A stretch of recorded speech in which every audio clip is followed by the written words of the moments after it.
Hey yo, what's poppin', word droppin' boys, it's your boy Dynamics, and in today's video I'm going to be rounding up week 6 of the Premier League. So if you guys do go on to enjoy today's video, go down there, smash that like button, and whilst you're down there, press the button that says subscribe. It's a big red sexy button. Just ignore my hair, it's a bit of a mess today. And press the bell to be notified every time which I upload a banger on your recommended page. But without the yippee yapper, let's get into the roundup for week 6 of the Premier League. Okay, so first up we have Leeds United beating Aston Villa at Villa Park 3-0 with a Patrick Bamford hat-trick, or some people calling that hat-trick Bamford. So obviously this match started off very end to end. There wasn't very much in this match between Villa and Leeds, you know. It was a very kind of an equal kind of first half, chances either side. You know, Ayling cleared off a ball from literally on the goal line from Jack Grealish. You know, there was a penalty appeal for Jack Grealish from Howard Acosta. It was a bit mad. Obviously Elliot made an amazing save. Oh, my headphones almost fell off.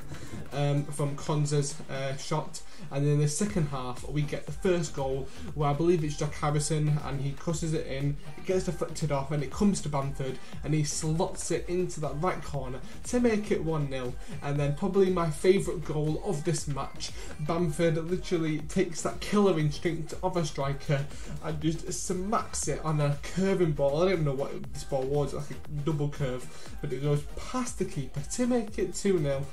And then third goal, there's like 5 Villa defenders around him. He manages to just dribble around them and just slot it round the other side of the keeper to get his hat-trick. Now this was definitely a good comeback from Leeds and not really the best way to end your unbeaten run for Villa.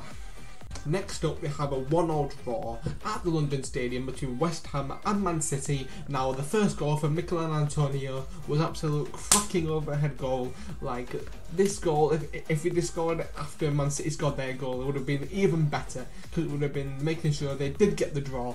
But what I mean, obviously Soucek had a handball appeal, and now I don't really think it was a handball, to be honest. I feel like it wasn't, there was no intention there, there was nothing which made it a handball. So obviously that slips away, and then Antonio gets an amazing overhead shot to make it 1-0, and then Man City coming in with the response.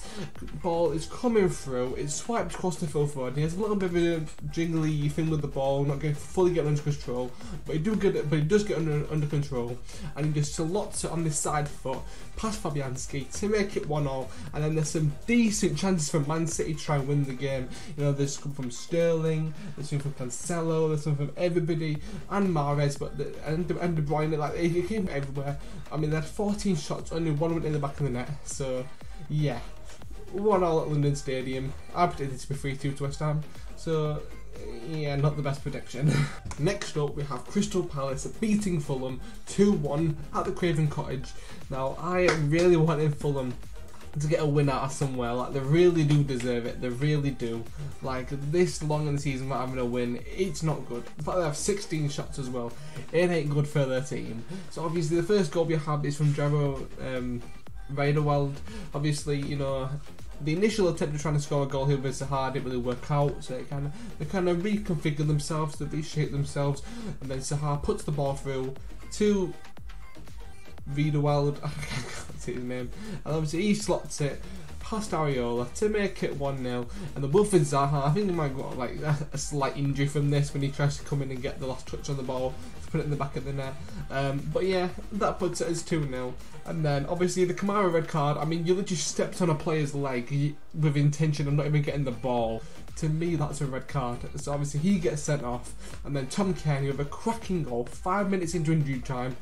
I mean, if they thought they were going to get back into this match after this goal, then they are delusional. But what amazing goal for Tom Cairney, the Fulham captain, and yeah, Fulham, you're still waiting for your first win. Next we have a very disappointing 0-0 draw between Man United and Chelsea, which I predicted to be 4-3 to Chelsea, so I this really was completely off, and obviously Edison Cavani made his debut in this match. But what has to be the man of the match here is Mendy. Like, I've not seen Mendy in goal. It's a moment I've always seen Kepa in goal for Chelsea. And man made 3 to 4 amazing saves for Chelsea to keep them in the match from shots from, I can't remember, there was some from Marcus Rashford, there was some Bruno Fernandes, there was something coming from everywhere, and you know, he did an amazing performance to keep Chelsea in the game and deny Man United a goal which they probably did deserve, but didn't quite manage to get there. Obviously, our early chance from Pulisic, who, you know, it was deflected by Lindelof, which obviously he needs to do because he's an amazing defender for Man United. But yeah, a pretty disappointing result for both teams, I gotta say. Next up, we have a very disappointing result for Sheffield United as they lose out on a 1-0 advantage over Liverpool to lose 2-1. Now, obviously, the penalty which was given is very technically close. Like, it's right on the edge of the penalty area and it's right on that line, which if it is on the line, it does go inside, which therefore is a penalty. But obviously, Sander Berge does hook that penalty away to make it 1-0 and gives Sheffield United a very early confidence boost. But you know how Liverpool are, they don't like to be behind for too long, and then I believe it is 28 minutes later, Robert Firmino gets a little touch off of Mane's shot, which obviously Ramsdale saves, and he slots it in the back of the net to make it 1-0 just before the break. And then Diego Jota, after one of Salah's disallowed goals, which it was a very good goal, but it was disallowed, obviously he gets on the back of a shot to smack it past Ramsdale to make it 2-1. And yeah, Sheffield United, you're also still waiting on your first win of the season. Oh no. Next up, we have a very shock result between Southampton and Everton, where Southampton actually managed to get the 3 points in this. Now, I did not see this coming. This one took me by surprise. I obviously expected, you know, Everton to keep up their unbeaten run in this match, but no, Southampton did put an end to that. Obviously, the James Ward-Prowse goal, you know, he's trying to just nibbling his way through those Everton defenders, you know, trying to get through, and then he slots it past Pickford to make it 1-0. And then we have Shea Adams really hesitating a bit here, not really know what to do, but then he's like, nah, I've got this, smacks it. I think it's a little deflection from Digne, something like that, but it does go in the back of the net and makes it 2-0 and basically makes Everton crap the pants. And then obviously we have chances from Everton on either side, like they just couldn't find a way to get the ball in the back of the net. And then Lucas Digne, what are you doing, fam? He literally tackles the same person twice. The first time Walker's Peters actually managed to try and get away from him and try and run into the opposition half, but the Digne looks like an evil person out of a supervillain, like a superhero movie, and just stamps on the back of his leg, and then just gets red carded, which is very well deserved. That didn't even need VAR. But yeah, Everton have now had their unbeaten run ruined by the Saints, and also they were down to 10 men, so not the best match away for Everton. Next up, we have another 1-1 draw between Wolves and Newcastle. Now, these goals came pretty late. Obviously, first off, you have Raul Jimenez just smacking that ball through past all those Newcastle defenders and just smacking it past Darlow to make it 1-0. What an amazing strike that was. And then we have an amazing free kick from Jacob Murphy. You know, he goes for the lower free kick instead of the over the wall one. And then Rui Patricio just cannot get down there quick enough and just slides past him to make it 1-0. Now, this match was very close, even though I'm saying that there's 64% possession on Wolves side and 36% on Newcastle side, so it wasn't really that close. And also shots were 16 for Wolves and 5 for Newcastle, so I'm just going back on myself there. But I think realistically Wolves maybe deserved a bit more from this match because of that, and I feel like they didn't get what they really needed. But it's the Premier League, shit happens, mate. Next up, we have Leicester City beating Arsenal at the Emirates 1-0. Now, this match really was a bit of a badness. Now, obviously, Arsenal had their fair share of chances. Obviously, their first goal was disallowed due to a very small deflection. I can't remember who it was. I think it was Lacazette who headed it, and then like, there was a small deflection or something, and then it didn't end up being a goal, which is a bit mad, but it's footy. And then obviously we have got some bit mad chances on either side. You know, Leicester getting some chances in, maybe not as many as Arsenal though, and you can argue that Arsenal deserve a bit more from this match. You know, they put a good fight up, they really did try and get the goals in the back of the net, but it didn't end up being how it should have been. I guess this match to be 1-1, so I was pretty close. And obviously Jamie Vardy coming in as a super sub. Now obviously Tielemans gets a perfect pass across to him, past Leno, and then he just dives that header into the Arsenal net, making it 1-0. I mean, he has another chance after that, but obviously Leno gets down there and blocks that shot off before it could be made 2. And yeah, he did definitely make a good impact as a super sub, did Vardy. I mean, of course he is. He's Vardy. Next up, you have another 1-0 draw with Brighton against West Brom, and technically both not a single Brighton player actually scored a goal in this match because Jake Liverpool managed to do a massive screw up on the Brighton line with Kravinovic. Just I don't know how to describe Liverpool's own goal. Like, it was just a massive mess at the back, and I mean, you can see the ball trying to get the ball out of the net, but Kravinovic just hits it into Liverpool. And it's just funny. Like, it's just a funny way to concede. And then obviously you have loads of chances from Pereira, as you usually do, but you just can't convert them into real goals, which really is, you know, not the best kind of thing which you want.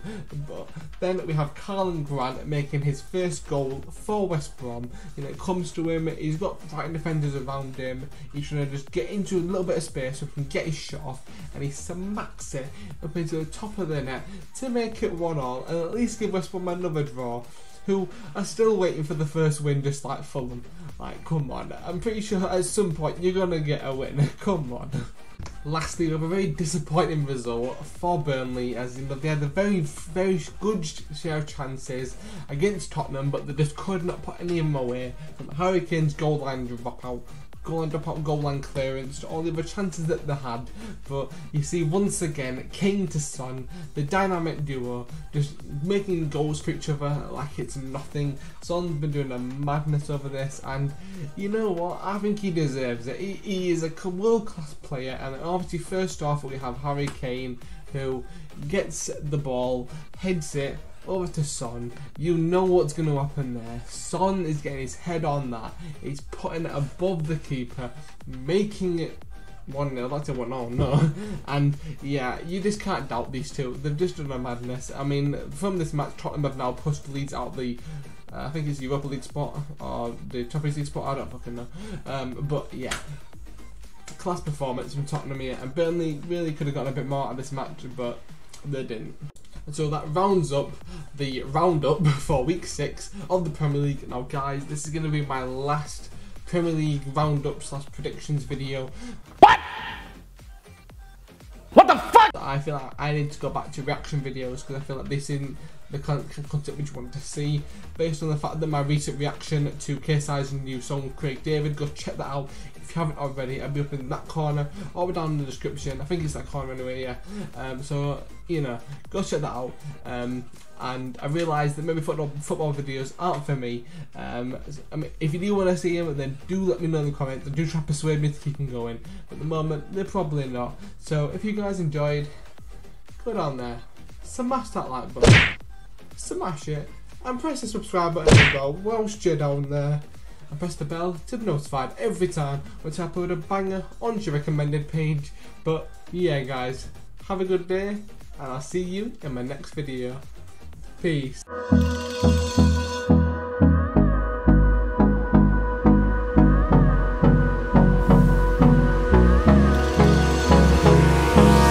Hold me close till I get up.